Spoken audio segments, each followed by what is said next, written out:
Alcohol has been part of the culture for centuries, and with that comes so many myths and misconceptions fueled by the media, movies, TV shows, and clever marketing campaigns from the alcohol industry. Now, these myths have been so ingrained in our society that we often accept them as truth without questioning their validity. However, to make informed decisions about our own health and our well-being, it's crucial to start dispelling these myths and examine alcohol through the lens of first principles. So in this video, we're going to debunk 5 common myths about alcohol and uncover the sobering truth behind each one.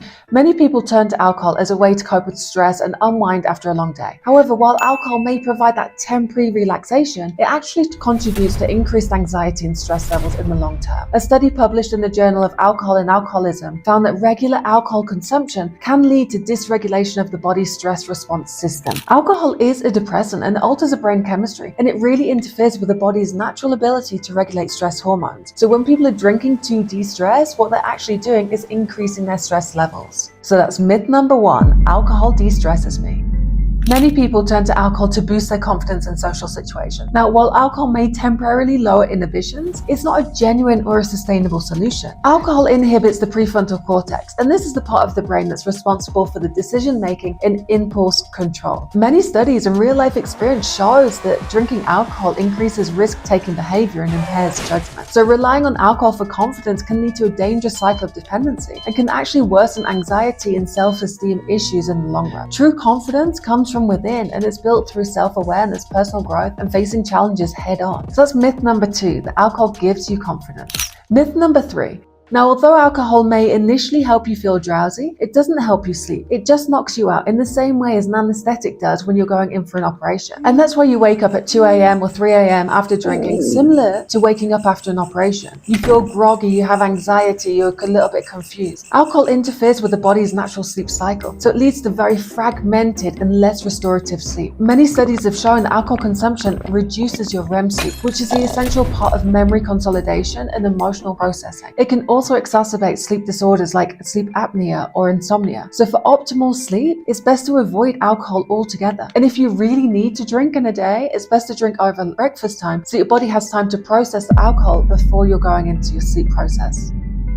Now, the 4th myth we're going to look at today, and it absolutely drives me crazy, is that people think a glass of red wine a day is healthy and beneficial for heart health because it contains resveratrol, which is a polyphenol that's found in the skin of grapes. The idea that red wine is good for your health, unsurprisingly, was fully promoted by alcohol companies who funded studies to support their claims. Just like doctors used to tell us that smoking was good for us, this is the modern day equivalent of that deception. Now, while resveratrol has been shown to have some potential health benefits, the amount found in a single glass of red wine is relatively small. A typical glass of red wine contains 0.2 to 2 milligrams of resveratrol, and to put this into perspective, you would need to consume around 1,000 glasses of red wine per day to reach the resveratrol dose that's shown to have beneficial effects in animal studies. And so 1,000 glasses of red wine for this one tiny benefit? So a question for you, are you willing to drink 1,000 glasses of red wine per day to get the benefits of resveratrol, irrespective of all the negative effects that 1,000 glasses of red wine would have on you every day?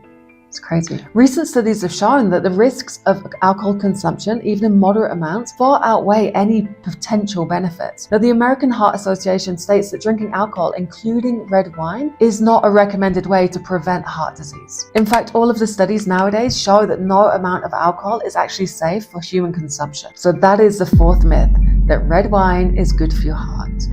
On to our final myth for today. Now, the idea that drinking more alcohol can alleviate hangover symptoms is a very dangerous myth, and one that I used to believe every Sunday, having a pint with my Sunday roast to help myself with my hangover. In reality, consuming more alcohol only prolongs the inevitable and can lead to a vicious cycle of dependence. Hangovers are caused by dehydration, inflammation, and toxic effects of alcohol on the body. Essentially, just poisoned yourself. So poison yourself again to relieve your poisoning, it just doesn't make sense. The best way to cure a hangover is to stay hydrated, get plenty of rest, and allow your body to recover naturally. Certainly not by drinking more alcohol.